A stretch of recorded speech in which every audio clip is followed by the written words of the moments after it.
मोहतिमिरापहरणे दर्शन लाभा दवाप्त संज्ञान राग द्वेष निवृत्ते चरणम प्रतिपद्यते साधु। राग द्वेष की निवृत्ति के लिए चरण यानी चारित्र को ग्रहण किया जाता है, क्योंकि मोहतिमिरापहरणे मोह रूपी अंधकार का हरण करने के लिए दर्शन लाभा दवाप्त संज्ञान, दर्शन और ज्ञान की प्राप्ति होने के बाद इन्हें मोहरूपी अंधकार के हरण होने के बाद दर्शन और ज्ञान की प्राप्ति हो जाती है। अब राग द्वेष की निवृत्ति के लिए चारित्र को अंगीकार किया जाता है। अब चारित्र प्रतिपद्यते साधु। अब सम्यक दर्शन सम्यक ज्ञान के बाद चारित्र का नंबर आता है। अब चारित्र, अब कितने प्रकार का चारित्र है? अब वैसे देखा जाए तो अनुव्रत रूप में और महाव्रत रूप में भी उस चारित्र को समझा जा सकता है। और आचार्य समंतभद्र स्वामी कहते हैं सकलम विकलम चरणम तत्संग सर्वविरतानाम अनगाराणाम सकलम सागाराणाम ससंगानाम। यानी सकल चारित्र और विकल चारित्र के भेद से दो प्रकार का चारित्र है। और तत्संग सर्वविरतानाम, जिन्होंने सभी प्रकार के परिग्रह का त्याग करके जिन्होंने अनगार धर्म को अंगीकार किया है, यानी मुनि धर्म को अंगीकार किया है, ऐसे मुनि सकल चारित्र को धारण करने वाले होते हैं। और सागारानाम ससंगानाम, ससंग ने परिग्रह से सहित जो श्रावक है उन श्रावकों का विकल चारित्र होता है, एक देश चारित्र होता है। और वह अनुव्रतों को धारण करते हैं, महाव्रतों को धारण करने वाले मुनि होते हैं। और मुनि धर्म साक्षात मोक्ष का मार्ग है, लेकिन श्रावक धर्म परंपरा से मोक्ष के लिए कारण है। लेकिन यहाँ पर अब इसमें सकल चारित्र भी दो प्रकार का होता है, एक सराग चारित्र और एक वीतराग चारित्र। साधन रूप सराग चारित्र है और साध्य रूप वीतराग चारित्र है। और वीतराग चारित्र आत्मा का स्वभाव भाव होने के कारण वह साध्य रूप होता है।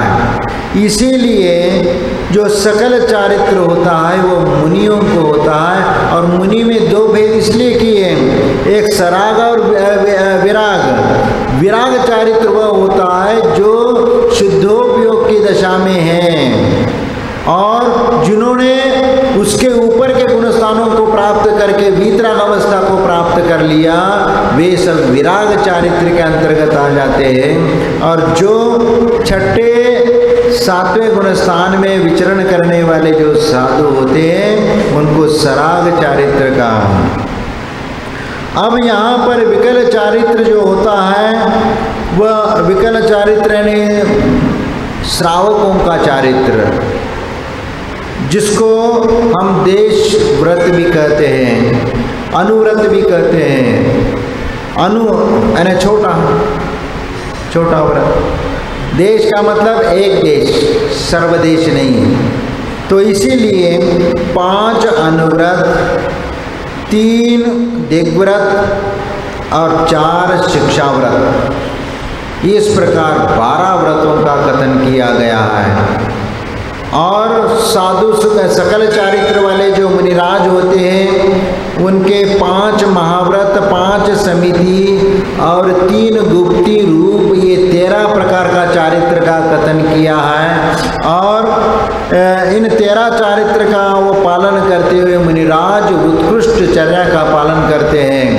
लेकिन जो 5 महाव्रत, 5 समिति, 5 इंद्रिय विजय, 6 6 आवश्यक और 7 गुण, शेष गुण, तो ये मिला करके 28 मूल गुणों का पालन करने वाले भी इनको कहा जाता है।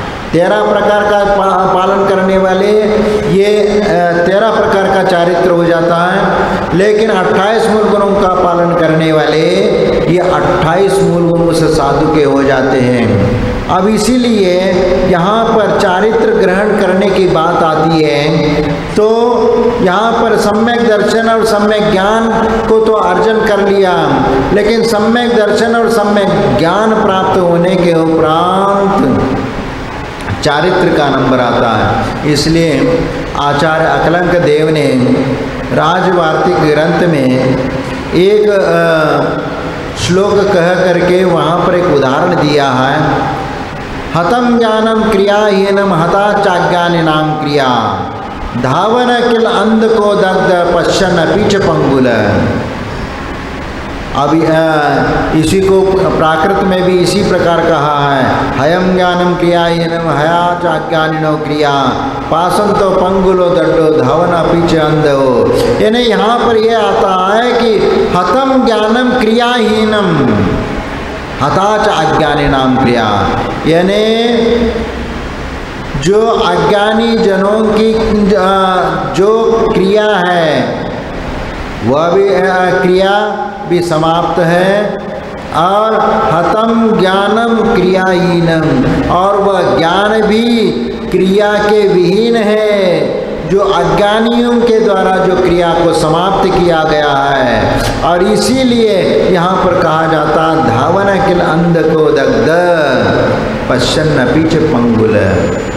एक बार इसका उदाहरण दृष्टांत देते हुए आचार्य अकलंक देव ने वहाँ पर कहा है कि जैसे एक जंगल में एक अंधा और लूला लंगड़ा व्यक्ति उस जंगल में फंस जाती है, और जिसमें दावानल लगी हुई है, चारों ओर से आग से घिरी हुई है, और उसमें ये दोनों फंसे हुए हैं।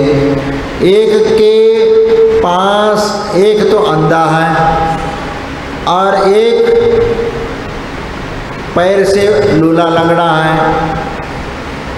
और दोनों की दशा ये है कि दोनों आग में उस दावानल के बीच में फंसे हुए हैं, और उस दावानल से बाहर कैसे आए। अब यहाँ उनके सामने एक समस्या होती है कि अंधा व्यक्ति इधर उधर भाग रहा है इधर, लेकिन आग की लपटें आते ही वह पीछे मुड़ जाता है। वह अंधा व्यक्ति वह देख रहा, जो लंगड़ा व्यक्ति है वह देख रहा है कि ये इधर उधर भाग रहा है, इधर उधर भाग रहा है। अब इसको रास्ता दिख नहीं रहा है, क्योंकि रास्ता तो सामने से है, लेकिन इसको वह रास्ता दिख नहीं रहा, तो इस जंगल में भटक रहा है इधर उधर। लेकिन इसीलिए एक अंधा है और वह भी अपनी जगह है, और एक लंगड़ा है, दोनों उस आग को लपेट को देखते देखते दोनों भस्म हो जाते, दोनों समाप्त हो जाते। लेकिन यदि वो दोनों अंधा और लंगड़ा दोनों ने आपस में यदि समझौता कर लिया, तो वहाँ पर स्थिति दूसरी हो जाती है, और वह लंगड़ा व्यक्ति आवाज़ लगाता है, अरे सूरदास जी इधर आ जाओ, मैं तुम्हें रास्ता बताता हूँ। और उस आवाज़ को सुन करके सूरदास जी वहाँ पर आ जाते हैं, जो जन्म से अंधे थे, लेकिन वह जंगल में दावानल के बीच में दोनों फंसे हुए हैं, और इसीलिए वह पास में आ जाता, बुला लेता है। बुलाने के बाद वह लंगड़ा व्यक्ति उससे कहता है कि सूरदास जी सुनो, तुम इस जंगल से बाहर जाना चाहते हो, और मैं भी इस जंगल से बाहर जाना चाहते हो, मैं भी बाहर जाना चाहता हूँ, लेकिन प्रॉब्लम ये है कि तुम जाना चाहते हो, लेकिन तुम तो इधर उधर भाग सकते हो, लेकिन तुम्हारे पास आंखें नहीं हैं, लेकिन मेरे पास आंखें हैं, लेकिन मैं चल नहीं सकता। इसीलिए मैं क्योंकि लूला लंगड़ा हूँ, इसलिए मैं चल नहीं सकता।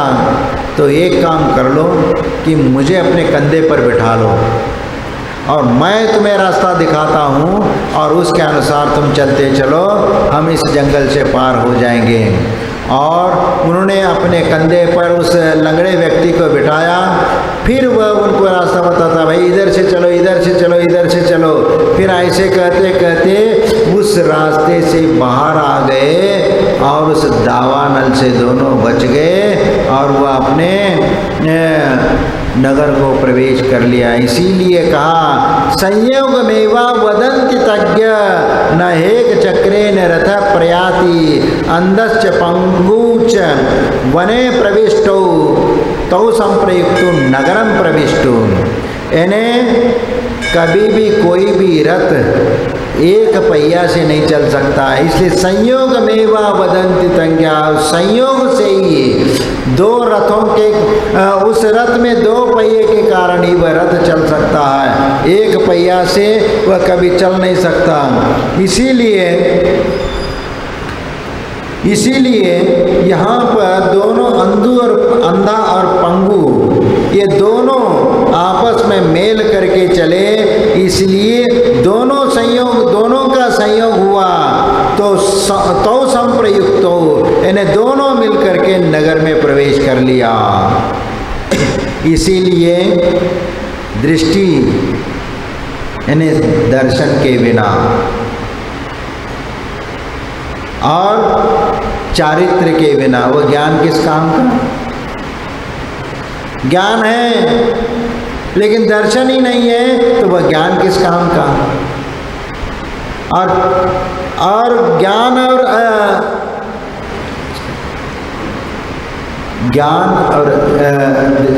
दर्शन और ज्ञान है, दर्शन भी है,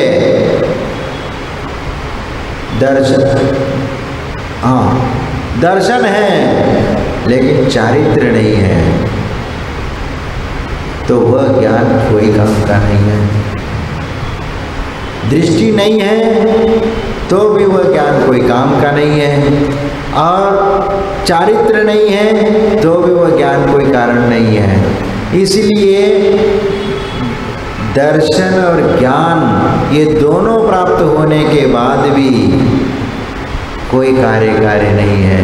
इसलिए एक अंधा है, एक ज्ञान है, वह आंखों से देख रहा है लेकिन वह चल नहीं सकता, आचरण नहीं है, इसीलिए वह भी कोई कार्य नहीं है। इसीलिए कहा है कि यथा प्रदीप सहित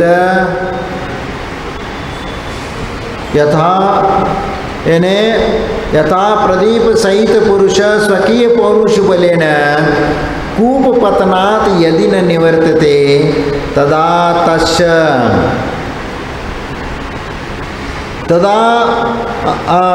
श्रद्धानं प्रदीपो दृष्टिर्वा किं करोति न किमपि तथा अयं जीव श्रद्धान ज्ञान सहितोपि पौरुष स्थानीय चारित्र बलेन रागादि विकल्प रूपात् असंयमात् यदि न निवर्तते तदा तस्य ज्ञानं श्रद्धानं किं कुर्यात् न किमपि। यदि कोई असंयत सम्यक दृष्टि यानी चतुर्थ गुण स्थानवादी असंयमी है, चारित्र धारण नहीं कर सकता है, अतः वह राग द्वेष की निवृत्ति नहीं कर सकता, विरक्त नहीं होता है। इस कारण राग द्वेष का वेदन करता है, इसीलिए उसको मोक्ष की प्राप्ति नहीं हो सकती है।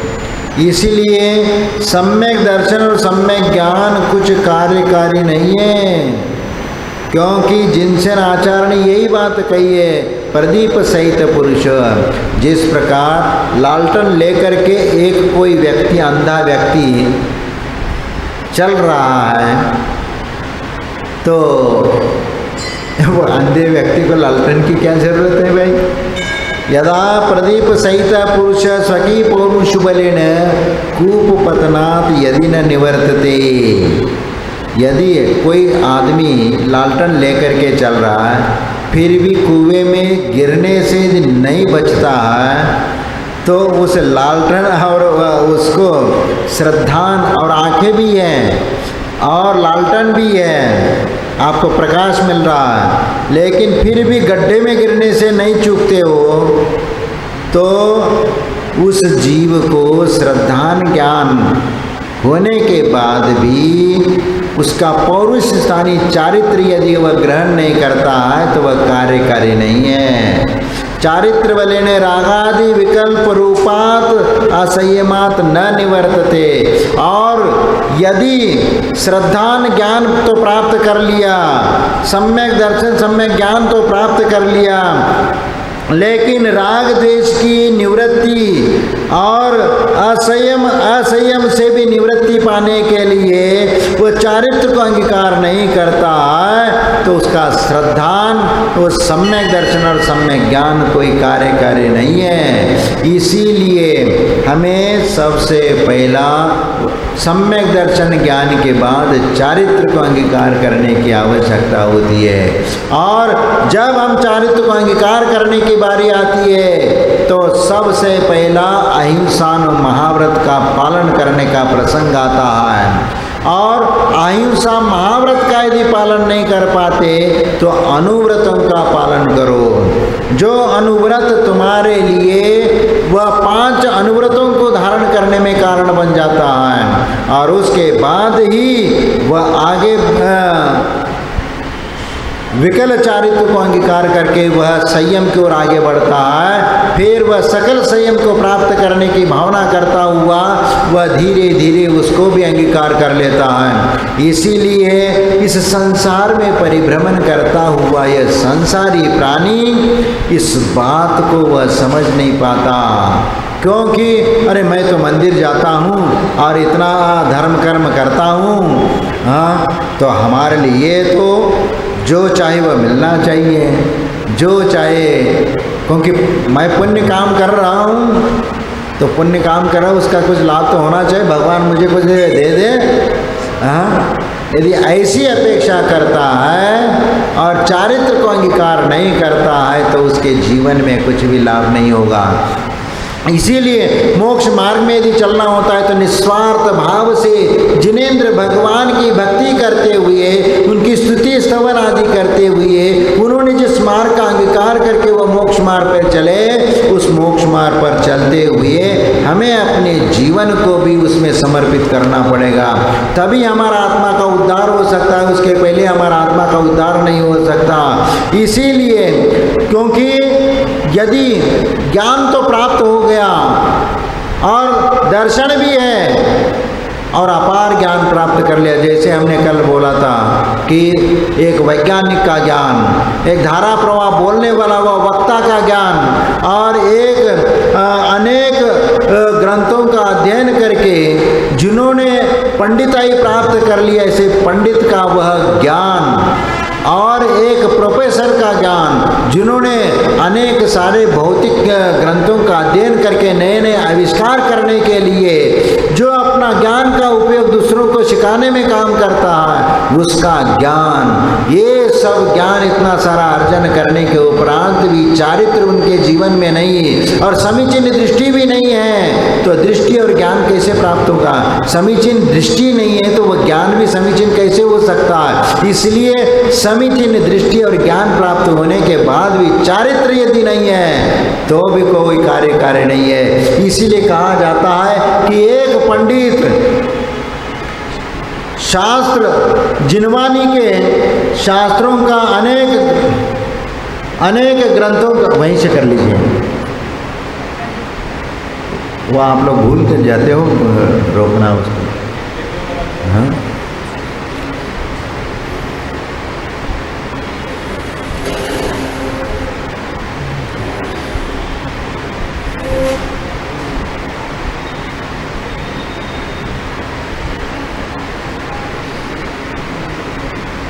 पंडित का ज्ञान ऐसा ज्ञान है कि अनेक ग्रंथों का उन्होंने अध्ययन करके, चाहे वो बड़े बड़े ग्रंथ जो जो शास्त्र षटखंडागम ग्रंथ है या ऐसे और भी ऐसे जो बड़े बड़े ग्रंथ है, सर्वार सिद्धि राजवार्तिक न्याय के ग्रंथ है और सिद्धांत के ग्रंथ है, आचरण श्रावकाचार के ग्रंथ है, मूलाचार आदि साधुओं के ग्रंथ है, और ये इन सभी ग्रंथों का अध्ययन करके उन्होंने अपना ज्ञान अर्जन कर लिया, इतना बड़ा ज्ञान अर्जन कर लिया, लेकिन चारित्र लवलेश मात्र भी नहीं है, तो वह ज्ञान कोई कार्यकारी नहीं है। क्योंकि इसीलिए कहा जाता है और लोगों में उक्ति भी है कि पढ़ पढ़ के पंडित भयो, ज्ञान भयो अपार, औरों को उपदेश दे कोरे रह गया। दूसरों को तो उपदेश देते और अच्छी प्रवचन कला के माध्यम से जनता को मंत्रमुग्ध करके भी अपनी ओर आकर्षित करने का काम भी कर लेते हैं, सब कुछ कर लेते हैं, लेकिन चारित्र के नाम से जीरो है। तो उसमें क्या होता है कि लोगों में भाई ये उपदेश तो बहुत अच्छा देता है, प्रवचन सुनने तो जाते हैं, लेकिन उतना विश्वास करके उसमें चलने के लिए राजी नहीं हो पाते। क्यों? क्योंकि चारित्र का प्रभाव पड़ता है। और एक मुनि महाराज है, उतना ज्ञान नहीं है, लेकिन उनकी प्रवचन शैली यदि थोड़ी बहुत सामान्य है तो भी व्यक्ति उनके बातों पर विश्वास करता है, और वह यदि साधु यदि बोल रहा है तो वह झूठ नहीं बोल सकता, ये विश्वास उनके ऊपर रहता है। लेकिन एक कोई पंडित बोलता है तो उस पंडित के ऊपर उतना विश्वास, हाँ प्रवचन तो बहुत अच्छा किया, इतना तो बोल लेगा, लेकिन वह स्वयं व्यक्तिगत आचरण की अपेक्षा से जब व्यक्ति देखता है तो भैया उपदेश तो बहुत देते हैं, लेकिन जब आचरण में नहीं है, दूसरों को उपदेश देना तो बहुत सरल होता है, स्वयं अपने जीवन में उतारना बहुत कठिन होता है। जब कोई स्वयं अपने जीवन में उतारता है तब उसकी बात लोग गंभीरता से समझने लगते हैं। इसीलिए एक साधु का प्रभाव बहुत जल्दी पड़ता है और एक पंडित का प्रभाव बहुत कम होता है, बहुत कम पड़ता है। इसीलिए यहाँ पर सबसे पहला हमें ये समझने की आवश्यकता है, हित और अहित का ज्ञान भी हमें होना चाहिए। क्या ग्रहण करना चाहिए और क्या ग्रहण नहीं करना चाहिए, कौन सा आचरण करने से वो मोक्ष मार्ग के लिए कारण बनता है और कौन सी क्रिया करने से वो मोक्ष मार्ग के विरुद्ध क्रिया होती, इसका भी ज्ञान होना चाहिए। क्योंकि ज्ञान जो है बीच में क्यों रखा है, इधर दर्शन और इधर चारित्र के बीच में ज्ञान रखा है। क्योंकि यदि ज्ञान सम्यक दर्शन और सम्यक चारित्र के बीच में रहेगा तो संतुलन बना करके रहेगा। जिस प्रकार नदी के दो किनारों के बीच में पानी संतुलित होकर के चलता है तब तक वह नदी बहुत मर्यादा में रहती है, लेकिन वह नदी में बाढ़ आ जाती है और मर्यादा का उल्लंघन कर देती है तो वह बहुत विनाश करती है। उसी प्रकार यदि किसी का ज्ञान यदि दुराग्रह से ग्रसित हो जाता है और अहंकार की बाढ़ आदि उसमें आ जाती है तो वह सम्यक दर्शन और सम्यक चारित्र का भी नाश कर देती है। इसीलिए वह संतुलित ज्ञान होना चाहिए, समीचीन ज्ञान होना चाहिए, इसीलिए वह वो और आगे बढ़ता है। हम लोग क्या करते हैं कि सम्यक दर्शन और सम्यक ज्ञान की बात करते हैं और उसके उपरांत चारित्र की बात करते हैं। तो इसको सामान्य व्यक्ति को जीवन में इसको हम कैसे समझें, कैसे समझें? ये सम्यक दर्शन तो एक अपने आप में एक विषय है, लेकिन जब व्यवहार में हम देखते हैं कि सबसे पहला कोई भी व्यक्ति है तो उसका आचरण चाल चलन हम देखते हैं और उसके अनुसार हम निर्णय करते हैं कि ये व्यक्ति कैसा है।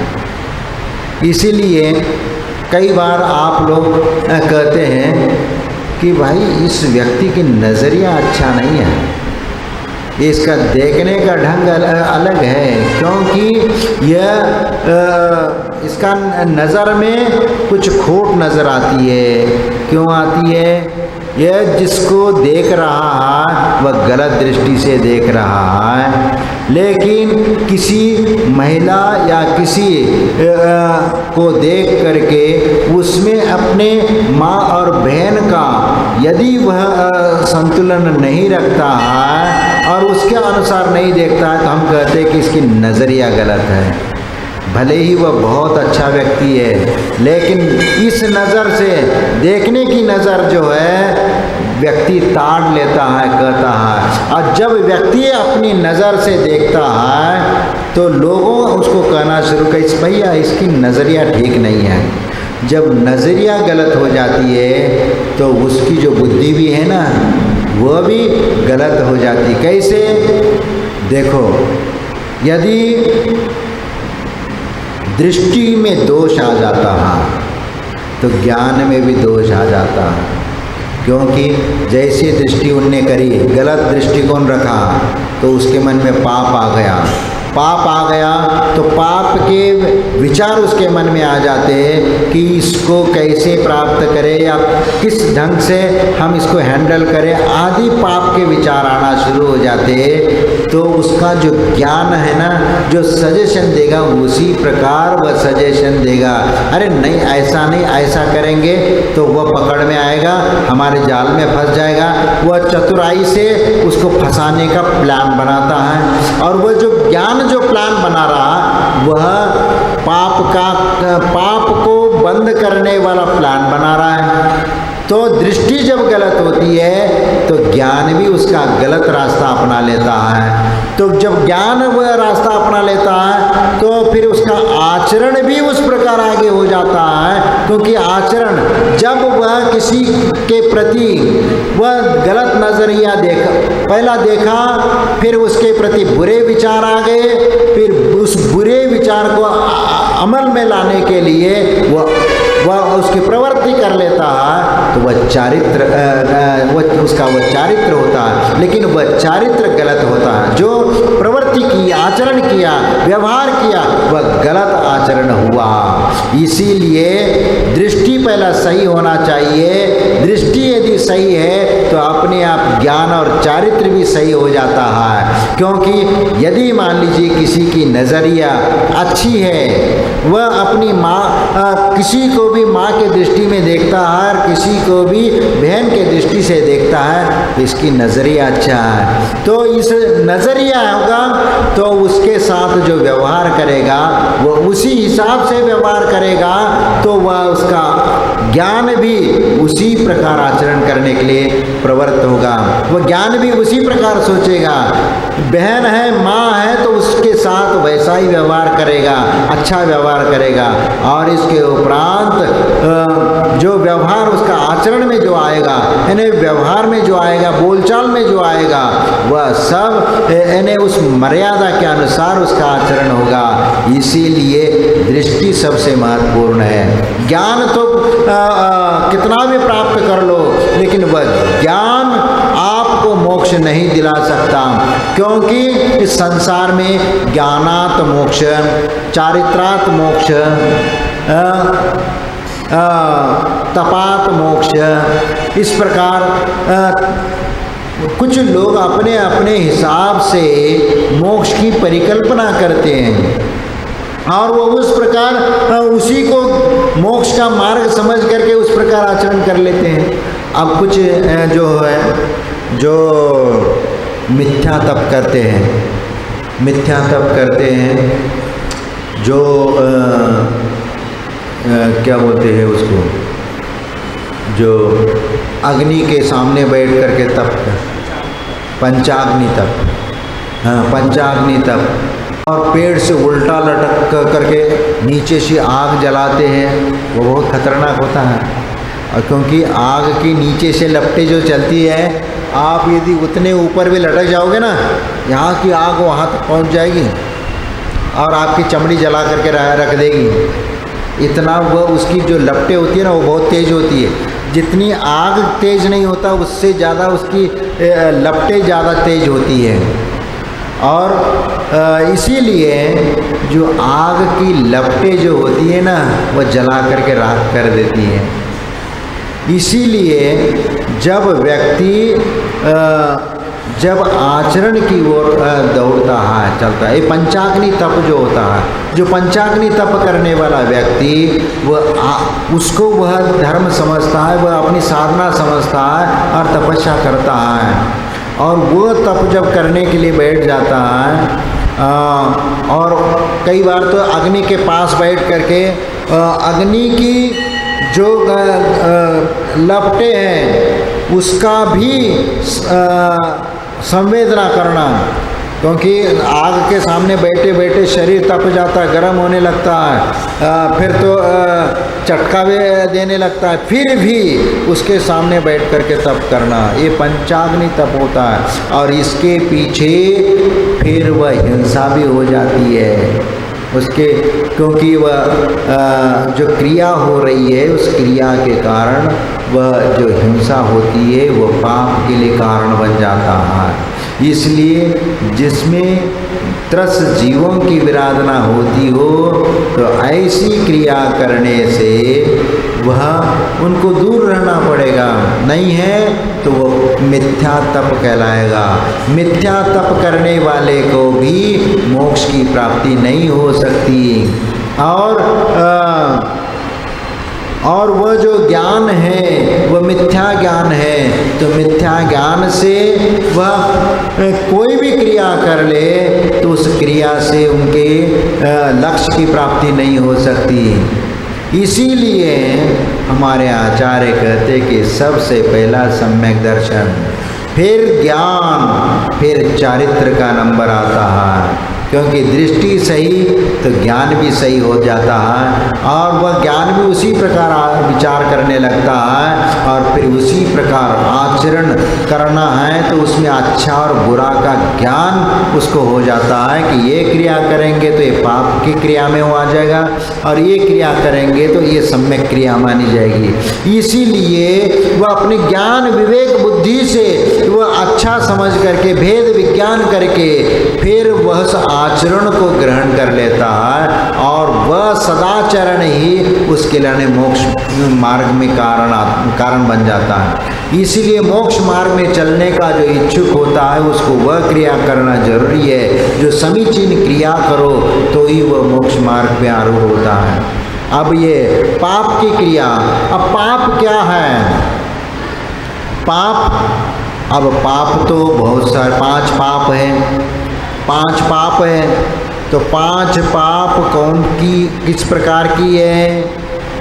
अब हमारे आचार्य समंतभद्र स्वामी कहते हैं, हिंसा नृत्य चौरेभ्यो मैथुन सेवा परिग्रहाभ्याम च पाप प्रणालिकेभ्यो विरतिर्संगेश्च चारित्रम। चारित्र क्या है? यहाँ पर कहते हैं कि हिंसा, झूठ, चोरी, कुशील और परिग्रह, ये 5 पाप है। ये 5 पापों की नली है, पनाली है। जिस प्रकार पानी बह करके जिस पनाली से बाहर आ जाता है तो इस प्रकार ये पाप की नालियाँ हैं, इनमें से पाप बाहर आ जाता है। इसलिए इन पाप प्रणाली के व्यो विरतिर संगस्य, उससे जो विरक्त होता है वही चारित्र है। अब ये देखो, अब यहाँ पर आचार्य समंतभद्र स्वामी कितनी अच्छी बड़ी बात कही है, क्योंकि यहाँ पर आपको उपदेश देते हुए उन्होंने ये नहीं कहा कि चारित्र को ग्रहण करो, आदेश नहीं दिया। चारित्र को ग्रहण करने का नहीं है, चारित्र को पालन करने का होता है, अपनाने का होता है। अब देखो यहाँ पर त्याग करने की बात आती है तो आप सोचते हैं अरे ये महाराज तो त्याग करवाते, ये माता जी तो जबरदस्ती से नियम देती है, ये करती वो करती है, या इस प्रकार का ये महाराज ऐसे नियम देते रहते हैं। अरे भाई ये नियम के पीछे पड़े रहते हैं, इसलिए कुछ श्रावक इनके पास जाने के लिए विचार नहीं करता। तो लेकिन हमारे आचार्य समंतभद्र कहते हैं कि भैया आपको त्याग करने की कोई ज़रूरत नहीं है। अच्छा, बिल्कुल आपको कोई किसी प्रकार की त्याग करने की ज़रूरत नहीं है। फिर यानी रात्रि भोजन का भी त्याग नहीं करना पड़ेगा, बिल्कुल नहीं करना पड़ेगा, त्याग नहीं करना पड़ेगा। अरे त्याग की बात करते हैं तो आप पीछे हट जाते हो, इसीलिए हमारे आचार्य कहते हैं कि त्याग मत करो। फिर क्या करें? दिन में भोजन कर लो, दिन में भोजन कर लो। अब रात्रि का त्याग करने के लिए कहेंगे, अरे ये त्याग करने का नियम देते। भैया कोई बात नहीं, हम आपको त्याग नहीं देते, लेकिन दिन में भोजन कर लें। हाँ, उसी प्रकार आचार्य समंतभद्र स्वामी यहाँ पर 5 पापों को छोड़ने की बात नहीं है, मत छोड़ो उसको। फिर ये जो 5 पाप है, हिंसा, झूठ, चोरी, भैया किसी जीव की हत्या करना ये पाप है, उससे दूर रहना चाहिए, अपने कोई क्रिया नहीं करनी चाहिए। अहिंसा व्रत का पालन करो, पालन करो। अरे अहिंसा व्रत का हम पालन कैसे करें, यही आप सोचते बैठ जाओगे। या झूठ मत बोलो, सत्य वचन कहो। अरे सत्य बोलने का नियम हम कैसे ले। और अचौर्यानुव्रत, चोरी नहीं करना। अरे भैया कोई भी बिजनेस करे थोड़ी बहुत चोरी तो हो ही जाती है। कोई डालडा में घी तो मिला करके क्या घी में डालडा मिलाते हैं डालडा में घी नहीं, घी में डालडा मिला के जो कम चीज़ जिसकी कीमत है वह अधिक कीमत वाली चीज़ में मिला करके हम बेचने का काम, थोड़ा बहुत ये बदमाशी चलती है, तो उसको कैसे करेंगे। इसीलिए यहाँ पर कहते हैं हमारे आचार्य कि भाई उस जीव को मत मारना, आपका अहिंसानुव्रत का पालन हो जाएगा। अहिंसानुव्रत, देखो आप मन से भी नहीं चाहते कि किसी जीव को दुख हो, किसी को कष्ट हो, किसी को परेशानी हो, या उसको छेड़ा छाड़ी करके उसको दुख पहुंचा दे, ऐसे भाव तो है नहीं है। बस वही कर लेना, अहिंसानुव्रत का पालन हो जाएगा। सिर्फ अपनी क्रिया में अंतर करनी है। अब देखो आप चलते हैं तो नीचे देख करके चलना, कोई चींटी पैर के नीचे आ जाए ना आए, बस इसका पालन करो। अपने आप अहिंसा धर्म का पालन हो जाएगा। अब अहिंसा धर्म का पालन हो जाएगा तो तुम्हें सत्य बोलने में डरने की कोई आवश्यकता नहीं है, क्योंकि भैया डंके की चोट है, भैया हमारी जो भी चीज़ है वह हम गलत नहीं करते। और यदि आप देख लीजिए, आप दुकान में बैठे हैं और आपने अपना एक नियम कानून बना दिया कि हम अपने दुकान में जो भी माल है उसका इतने % में ही बेचेंगे, इससे कम में नहीं बेचेंगे, क्योंकि हमारा 10% या जो भी अपना परसेंटेज है आपने लगा दिया और इसका एक फिक्स कीमत कर लिया। फिर आपको झूठ बोलने की ज़रूरत ही नहीं है। फिर महाराज ग्राहक आता है, वह ये करता है कि थोड़ा सा कम करने की बात करता है, कम करो कम करो। तो फिर हम क्या करते हैं कि पहले से ही जो 1 रुपए की चीज़ है हम उसको 2 रुपए बोल देते हैं, और 2 रुपए बोल करके फिर 50 पैसे कम करके 1.5 रुपए में बेचते हैं, क्योंकि फिर उनको थोड़ा बोलना पड़ता है, इसलिए ऐसा व्यापार।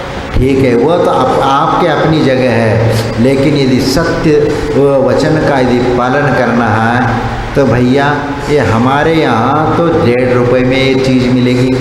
पहले से बोलो ना, 1.5 रुपए में ही मिलेगी, इससे कम में तो नहीं मिलेगी। तो फिर वह 1 बार 2 बार देख लेता है कि इस दुकान का जो रेट होता है फिक्स रेट होता है, इसमें कोई कम ज़्यादा नहीं होता है। और एक बार धारणा बनती है कि इस दुकान में जो माल मिलेगा अच्छा चोखा मिलेगा, सही रेट में मिलेगा। जब ये विश्वास होता है तो ऐसे दुकानों में वो कभी नहीं जाएगा जहाँ उसको फंसा करके धोखा दे करके 1 रुपए की चीज़ को 2 रुपए में बेच दे या 1.25 रुपए में बेच दें। तो फिर वहाँ नहीं जाएगा। और उस व्यक्ति की नीयत के ऊपर भी और उसके आचरण की ओर भी जाती है कि ये व्यक्ति कैसा है, इसके आचरण कैसा है, लोगों के साथ व्यवहार कैसा है, वह वहाँ पर मायना रहता है। और जब वह देखता है, कभी यदि मान लीजिए एक आधा पैसा कम भी करना पड़े, यदि मान ली उसमें चलो ये अपना व्यक्ति है और उसी में से यदि कम करेगा तो भी वो फायदे में रहेगा। उसमें से 1-2 पैसा कम कर लिया या 5 पैसे कम कर लिया तो भी वो फायदे में है, या 10 पैसे भी कम कर लेगा तो भी वो फायदे में है। लेकिन उसको भैया हमारा रेट ये फिक्स रेट है, हमें इसमें कोई फ़ायदा नहीं है, और इसलिए भैया लेना हो तो लो, नहीं है तो कोई बात नहीं है। फिर जब वह देखता है कि इस दुकान में फिक्स रेट का जब ये होता है, विश्वास हो जाता है कि भैया इस दुकान में जाओगे तो कम कुछ भी नहीं मिलेगा। जैसे कंपनियों के इसमें चले जाते हो ना, कोई कंपनी का माल खरीदते हो तो पहला पैसा रखो फिर माल उठाओ उतने पैसे का। जितने बड़ी बढ़िया कंपनी होती है उनका एक रेट फिक्स होता है, बस जो मार्जिन एक वह निर्धारित करते हैं। यदि फुटकर में लोगे तो इतना मार्जिन, यदि होलसेल में लोगे तो इतना मार्जिन, वो उनका फिक्स रहता है। तो फिर इसके अनुसार वह माल बेचते हैं तो वह आचरण में सही बोलेंगे और व्यवहार में भी सही बोलेंगे, तो लोगों का विश्वास उनके ऊपर जम जाता है, तो फिर वह दुकान को छोड़ करके कभी नहीं जाएगा। और एक प्रसंग मुझे याद आता है कि एक सेठ जी थे, बहुत बड़ा धर्मात्मा था, और वह अपना देव पूजा आदि पूजा पाठ करके 9-10 बजे जा करके फिर भोजन आदि करके फिर वह दुकान खोलने के लिए चला जाता है। और वह सिर्फ दोपहर में 11 बजे से 4 बजे के बीच में दुकान लगती है, और बीच में 1 घंटे का और एक छूट रहती है। तो वह दुकान वह सेठ जी का 4 बजे तक ही चलता है, उसके बाद कोई भी ग्राहक आ जाए वह नहीं लेता। 4 बजे के पहले जो ग्राहक आ गए और जो माल बेच दिया, उसके उपरांत 4 बजे के बाद वो माल नहीं बेचेगा, उसका संकल्प था। और फिर क्या हो गया कि उस दुकान में वह 10 बजे के बाद भोजन करके उस दुकान में पहुंच जाता, आकुलता नहीं, जिनेंद्र भगवान की भक्ति पूजा करके, और सब लोग 9 बजे से दुकान खोल करके बैठ जाते हैं आजकल। तो वैसे अब उसका सेठ जी का ना, भैया हम तो 11 बजे के पहले तो दुकान नहीं खोल सकते, बाकी के लोग 9 साढ़े 9 बजे तक दुकान खोल देते हैं। लेकिन जो ग्राहक उस सेठ जी से जुड़ा होगा, सेठ जी के आचार विचार और उनके स्वभाव से जुड़ा होगा, तो वह कहीं पर भी दूसरे दुकान में नहीं जाएगा, सीधा उसी दुकान में जाएगा। और उस सेठ जी के दुकान में ऐसे लाइन लगती थी, लाइन से लोग आते थे, और लाइन से, और सेठ जी के पहुंचने के पहले लंबी लाइन पहले से लगी रहती थी, और फिर इसके उपरांत सेठ जी एक करता, और जब 4 बज गए तो दुकान बंद। फिर भैया अब तो ये नहीं कर पाए, क्योंकि 4 बजे के बाद वह धर्म क्रिया करने के लिए, शाम का अंथो करने के लिए, भोजन करने के लिए शाम को 4 बजे बंद करके चले जाते। स्वाध्याय भी करना होता है, शाम का स्वाध्याय, और फिर धर्म कर्म की क्रिया, और भोजन पानी करके फिर शास्त्र स्वाध्याय आदि करके फिर वह अपनी रात्रि क्रिया करता। तो इसीलिए वह सिर्फ 4 बजे तक ही वह दुकान खोलते थे, और उसके बाद जो ग्राहक थे उनके 4 बजे के बाद जिनको वह ये नहीं कर पाए, वो वापस जाके दूसरे दुकान से नहीं लेते थे, वो कहेंगे कि हम कल आएंगे इसी दुकान से लेंगे, हम किसी दूसरे दुकान में नहीं जाएंगे, क्योंकि उनका जो व्यवहार ऐसा था कि कोई माल गलत चीज़ वहाँ से नहीं निकलती थी। जो भी शुद्ध और सही चीज़ वही बेचने का काम करते थे। इसीलिए लाइन लग करके वहाँ पर लोग आते थे और जो सेठ जी का आँख मीच करके जो सेठ जी बोले वाह, क्योंकि वह सेठ जी किसी को धोखा नहीं दे सकते थे। इतना विश्वास लोगों में था, इसलिए लाइन में खड़े होकर के दूसरे दिन भी इंतज़ार करते हैं और जब माल लेकर के जाएंगे तो इसी दुकान से लेके जाएंगे। कई बार ऐसे होते हैं किसी दुकान से जो ग्राहक जुड़े रहते हैं, भैया ये दुकान तो आज तो बंद है, छुट्टी है, चलो कोई बात नहीं कल दोबारा आ जाए, और उसी दुकान से माल लें। ऐसी मानसिक धारणा बनती है। आप आकलन करके देख लीजिए, स्वयं भी यदि मान लीजिए किसी दुकान से कोई माल खरीदते हैं या लेते हैं तो ज़रूर आप उसी दुकान में जाओगे, किसी बगल के दुकान में नहीं जाओगे, क्योंकि आपका उनके साथ व्यवहारिक संबंध बन जाता है तो उस व्यवहार को तोड़ना भी नहीं चाहेंगे। इसीलिए और उस व्यक्ति के ऊपर विश्वास है। और नया दुकान खुला है तो वहाँ पर इसीलिए कई बार ग्राहक नहीं पहुँच पाते।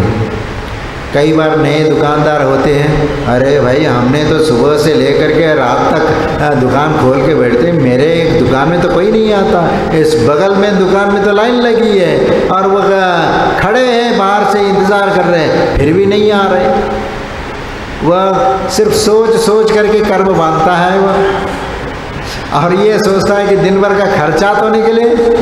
तो फिर यदि एक आध दो ग्राहक आ भी जाए तो उसको भी वो डांडी मारता है। डांडी मारेगा तो अगली बार तो वो भी नहीं आएगा, वह समझ जाता है तो ये कुछ करता है। इसीलिए कभी भी पहला दुकान खोलते हैं, शुरू में खोलते हैं तो उसका रेट कम करके लगाओ। जो बगल के जो दुकानों में जो रेट चलता है उससे भी कम रेट में आपको दुकान चलाना पड़ेगा।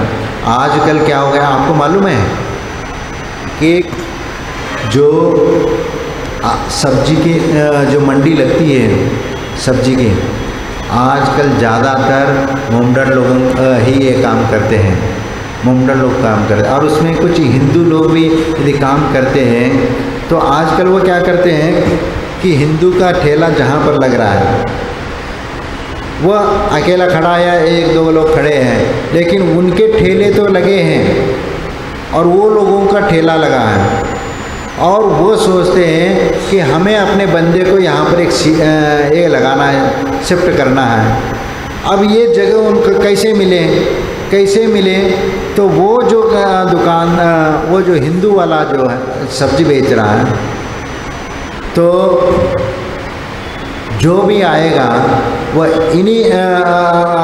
इन्हीं लोगों के पास जाए। इस प्रकार वो काम करते हैं कि सब लोग अपना रेट कम कर देते हैं।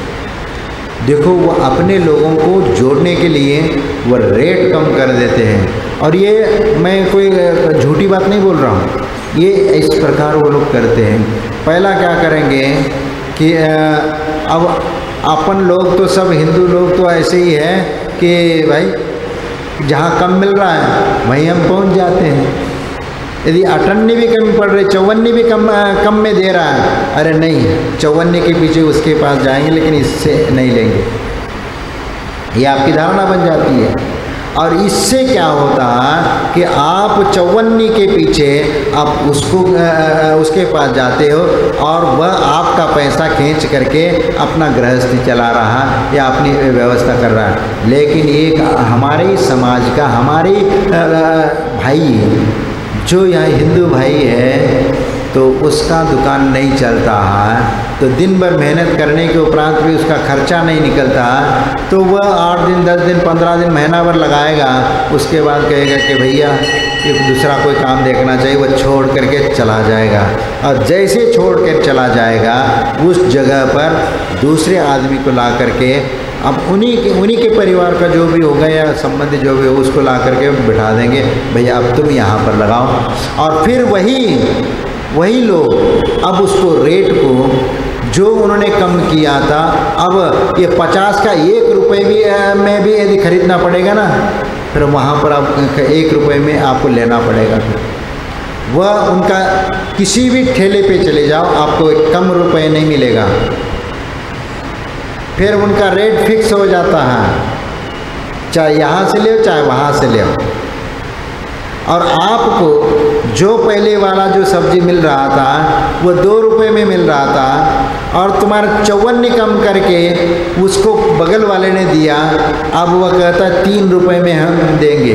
फिर क्या करेंगे आप? 3 रुपये में भी वह खरीद करके ले जाओगे और वो जो पैसा कमा करके हमारे ऊपर ही वह आतंकवादी करके या और भी धार्मिक उद्दंडता करके वह हम लोगों को मारने में वह शस्त्र वगैरह उपयोग कर रहे हैं। उसी पैसों से आतंकवाद देश में फैला रहे हैं। और आपको इस बम्बई दिल्ली हाईवे पे जितने भी ढाबे हैं वह सब उन लोगों के हैं। और ये रोहिंग्या जो बांग्लादेशी से आए हैं उन लोगों के, और उसका सपोर्ट करने वाले यहाँ के लोग रहते हैं और उनको पैसा भी देते हैं। और वह किसके नाम से होटल खोलते हैं? हिंदू देवी देवताओं के नाम से। और उससे क्या पैसा हम लोगों से कलेक्ट करते, वो पैसे वाले हो जाते और उन्हीं पैसों से ये देश को तोड़ने में काम में उपयोग लेते हैं। यानी ये दंगे फैलाना, इसको फसाद करना, इसको तो यानी देश को तोड़ने के लिए उस पैसों का उपयोग करते हैं। तो हमें भी विचार करना चाहिए ना, जो ऐसे देश के खिलाफ चलने वाले लोग हैं, जो भारत माता की जय नहीं बोल सकते हैं, भारत माता की जय तक नहीं बोलते वो लोग, ऐसे लोग हैं। तो ऐसे लोगों से क्या माल खरीदना आप चाहोगे? चाहे वह हमारा हिंदू भाई है लेकिन वह थोड़ा सा महंगा है, लेकिन कोई बात नहीं, वहीं से करो, कम से कम हमारा वो भाई तो पैसे वाला हो जाएगा, लेकिन उसका पैसा हमारे देश में रहेगा। लेकिन कल के दिन यदि गजवाए हिंद हुआ, गजवाए हिंद मालूम है? इस देश को मुस्लिम राष्ट्र बनाने के गजवाए हिंद बोलते हैं। किसी को समझ में ना आ जाए ये गजवा हिंद क्या होता है, लेकिन जब वह बन जाएगा तब हम लोगों का, अभी बांग्लादेश में देख लिया क्या हो रहा है, हाँ? वहाँ हिंदुओं को कैसे कत्ल किया जा रहा है, लड़कियों को उठा के ले जा रहे, महिलाओं के साथ में अत्याचार हो रहा है। ये देख करके भी यदि हम लोग नहीं जागते हैं और ऐसे तुष्टीकरण की नीति अपनाने वाले लोगों को हम सपोर्ट करते हैं तो बहुत बड़ा हम पाप कर रहे हैं, देश के साथ बहुत बड़ा अन्याय कर रहे हैं। क्योंकि आप जान रहे हो फिर भी आप उसके सपोर्ट में खड़े हो तो कितनी बड़ी गलती है। आप थोड़े से कुछ महंगाई को लेकर के या बिजली पानी के सस्ता तुम्हें मिल जाता है तो उतने में आप बिक जाते हो। यानी बिजली पानी आपको सस्ता कर लिया, फ्री कर दिया तो उसमें हम बिक जाते हैं। हाँ, कितना भाई, कितना होता है बिजली पानी का? 1000, 2000 या 3-4 हज़ार का खर्चा होता हो, उतने में अब वो भी 2 महीने में बिल आता है। अब 2 महीने में जो बिल आ रहा है उसको आप ये करके उतने लिए आप उनको ये करते हैं। मुफ्त की राबड़ी खाने की आदत पड़ गई ना, तो उसकी आदत के कारण हम मुफ्त में वोट दे देते हैं, लेकिन उसी वोट से वह जीत करके सत्ता में आ जाते हैं। तो ये तुम्हारा ये 2-3 हज़ार रुपये है ना, ये जो फ्री में बांट रहे हैं वह फ्री में कोई नहीं बांट रहा। तुम्हें लगता है कि वह फ्री में दे रहे हैं, आपको ये कर रहे हैं, लेकिन आपको और चीज़ों को महंगा बना करके वो पैसा आपसे वसूल कर रहे हैं। या पेट्रोल महंगा करेंगे, या दाल चीनी और चावल गेहूँ वगैरह इसको महंगा करेंगे। और ऐसे खाओ या ऐसे खाओ, बात एक ही है, ऐसे ही खाया जाता है। तुम्हें तो ऐसे परोसा जाता है सामने कि भाई तुम्हारे लिए 10 रुपये का फ्री में हम दे रहे हैं, वह दुकानदार आपको कहता 10 रुपये फ्री भाई, आपको जो भी मिलेगा। लेकिन उसका और फिर वह दुकान में जब माल खरीदता है तो उस 10 रुपये को वो पूरा जो माल खरीदोगे वह 10 रुपये के 20 रुपये निकाल देता है। लेकिन ये बुद्धि हमारे में नहीं आ रही है, और पागल होकर के तुष्टीकरण की नीति अपनाने वाले उन पार्टियों के साथ खड़े हो जाते हैं। तो ये देश के लिए बहुत बड़ा खतरा है, ध्यान रखना। ये मुफ्त की रावड़ी खा करके हम यदि देश को बचाना चाहेंगे ये कभी संभव नहीं है, क्योंकि आपको मालूम नहीं है कि आज आपके दरवाजे तक ऐसे गुलामी ने अदृश्य गुलामी की ताकत तुम्हारे दरवाजे तक दस्तक दे चुकी है, लेकिन हमें वह देखने में नहीं आ रहा है। हजारों साल की गुलामी हमने जो सहन की है, और इसी के कारण हमने वह सहन की थी कि उस समय भी ऐसे हमारे लालची लोग थे, जो जयचंद ऐसे थे जो दूसरों के गले में जा कर के उनकी गोदी में बैठ गए और फिर उसका फ़ायदा उठा करके हमारे भाई को मारा और हमारी गद्दी छीनी, और फिर उस जिसको गोदी में ली थी उसको भी समाप्त कर दिया, और फिर स्वयं राजा बन करके बैठे। हजारों साल ऐसा राज्य किया उन्होंने, लेकिन फिर भी हमें बुद्धि नहीं आ रही है। हम अपनी क्षत्रियता को भूल करके ऐसे काम करते जा रहे हैं। इसलिए मैं आप लोगों से कहना चाहता हूँ कि ये सब बातें हमारे आचरण में ये समझ में लेना चाहिए कि क्या सही है और क्या गलत है। इसके बाद आप निर्णय करिए कि ये वोट कहाँ डालना है। यदि कुछ देश या राष्ट्र भक्ति जहाँ पर नज़र आती हो, देश का हित जहाँ पर निहित हो, और वह यदि महंगा सौदा भी है तो वह महंगा सौदा भी अपने लिए मंजूर है, क्योंकि देश हमारा बचेगा। लेकिन मुफ्त की रावड़ी के पीछे यदि हम देश के साथ यदि धोखा देते, देश यदि कर्जा में डूबेगा तो सबसे पहला हमारे ऊपर ही कुठाराघात होगा। इसलिए देश को बचाओ तो हम बचेंगे तो हमारी संस्कृति और सभ्यता बचेगी। इसीलिए हमारा आचरण भी ऐसा पवित्र आचरण होना चाहिए, देश हित में होना चाहिए, तुष्टीकरण में नहीं होना चाहिए। ध्यान रखना। जय बोलो महावीर।